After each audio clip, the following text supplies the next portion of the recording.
প্রিয় ভক্তবৃন্দগণ, জ্যৈষ্ঠ মাসের কৃষ্ণপক্ষে যে একাদশী ব্রত পড়েছে তার নাম হলো শ্রী অপরা একাদশী ব্রত।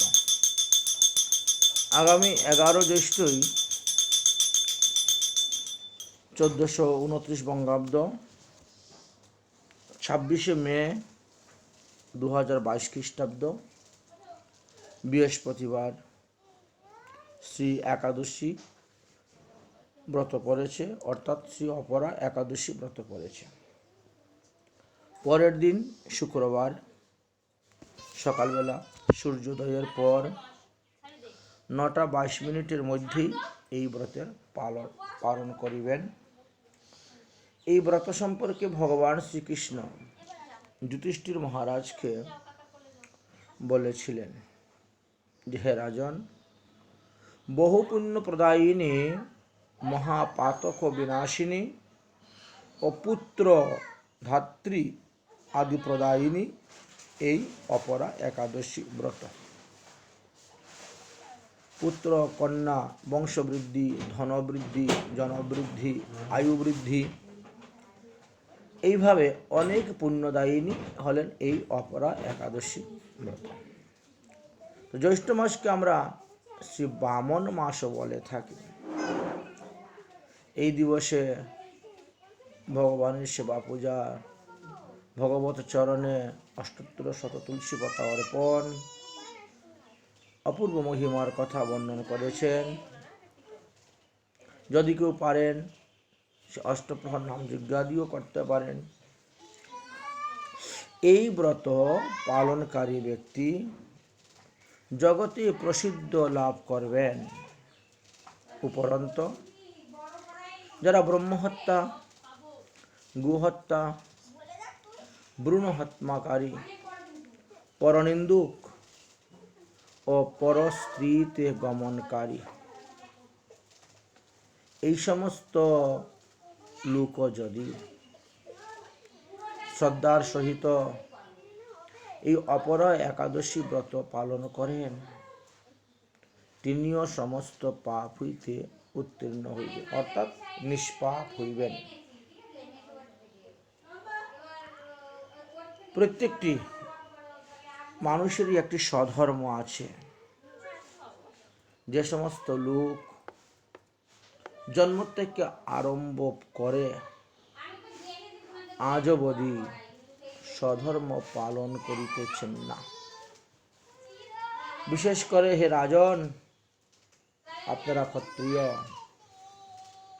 ক্ষত্রিয় স্বধর্ম হলো যুদ্ধ করা।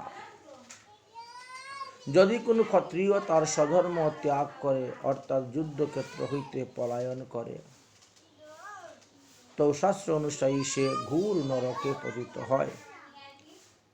কিন্তু ওই ব্যক্তি যদি এই অপরা একাদশী ব্রত পালন করে, তবে তাকে আর নরক দর্শন করতে হবে না। তিনি অনায়াসে স্বর্গাদি লোক লাভ করতে পারবেন। যে সমস্ত লোক দীক্ষা গুরুর নিন্দা করে যাচ্ছেন, শিক্ষা গুরুর নিন্দা করে যাচ্ছেন, তারাও যদি এই ব্রত নিষ্ঠার সহিত পালন করেন, তবে তাদেরও সদ্গতি হইবে। এই একাদশীর যে অপূর্ব মহিমার কথা শাস্ত্রে লেখা আছে, সেই সমস্ত শাস্ত্র পড়ে কজন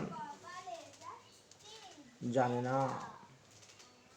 এই যে মকর সংক্রান্তি বলি আমরা, মকরস্থ রবিযুক্ত মাঘ মাসে প্রয়াগে স্নান করলে মানুষ যে পুণ্য ফল লাভ করতে পারে,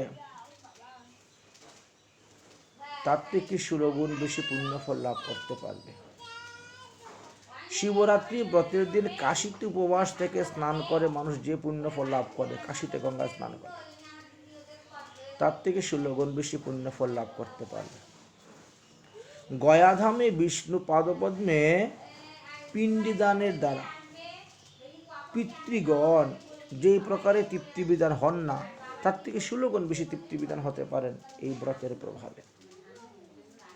সিংহস্থিত বৃহস্পতিতে গুমতি গোদাবরী নদীতে স্নান করলে মানুষ যে পুণ্যফল লাভ করতে পারেন, তার থেকেও 16 গুণ বেশি পুণ্যফল লাভ হয় এই অপরা একাদশী ব্রত করলে। কুরুক্ষেত্রে সূর্যগ্রহণ কালে সন্নিহিত কুণ্ডেতে স্নান করে যদি হস্তি দান করে, অশ্ব দান করে, সুবর্ণ দান করে, তদ্বারা যে পুণ্যফল লাভ করতে পারবেন, তার থেকে 16 গুণ বেশি পুণ্যফল লাভ করতে পারবেন এই অপরা একাদশী ব্রত করলে। শুধুমাত্র এই অপরা একাদশী ব্রত পালন করিলেই এত এত ব্রতের ফল লাভ করা যায়। এই অপরা ব্রত পাপরূপ বৃক্ষের কুঠার স্বরূপ বলে জানবেন, বা পাপরূপ কাষ্ঠের অগ্নিতুল্য বলে জানবেন। অগ্নিতে কাষ্ঠতে অগ্নিসংযোগ করলে যেমন কাষ্ঠ ভস্ম হয়ে যায়, ঠিক তেমনিভাবে ব্রতের প্রভাবে ব্রতকারীর সমস্ত পাপ বিনাশ হয়ে যায়।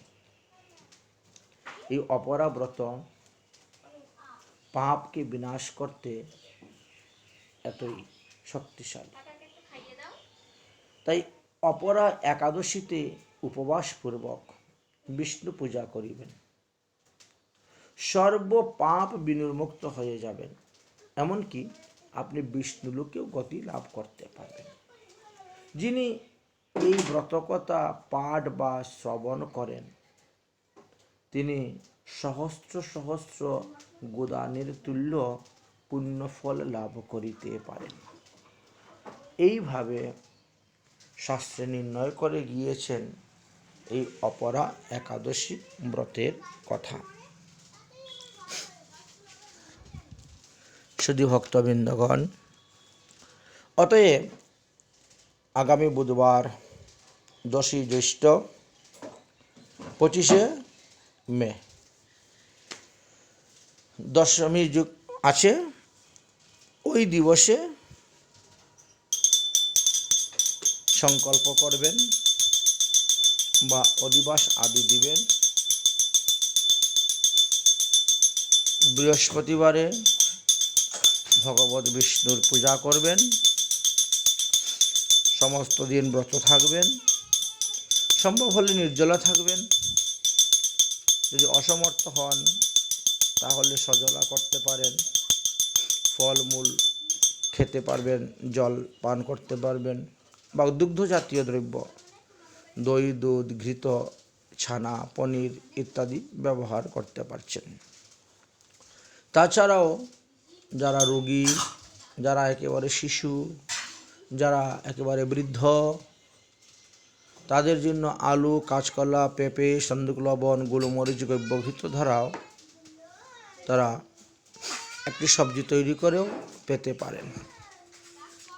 তো এইভাবে আপনারা ব্রত করবেন, সম্ভব হলে রাত্রি জাগরণ করবেন এবং ব্রতেতে পুরাণ পাঠ, ভগবত কথা শ্রবণ, গীতা পাঠ, ভাগবত পাঠ, ভগবানের লীলা কথা, কীর্তন, শ্রবণ, স্মরণ, এক কথায় একাদশ ইন্দ্রিয়কে সংযম রেখে একাদশী ব্রত করবেন।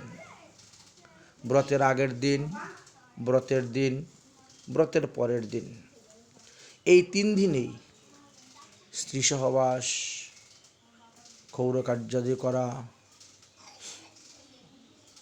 আমিষ দ্রব্য ভক্ষণ ইত্যাদি শাস্ত্রে নিষেধ আছে। দ্রুতক্রিয়া, পাশা খেলা, জুয়া খেলা, তাস খেলা, যারা নেশাগ্রস্ত অর্থাৎ পান, তাম্বুল, বিড়ি, সিগারেট, মদ, গুটকা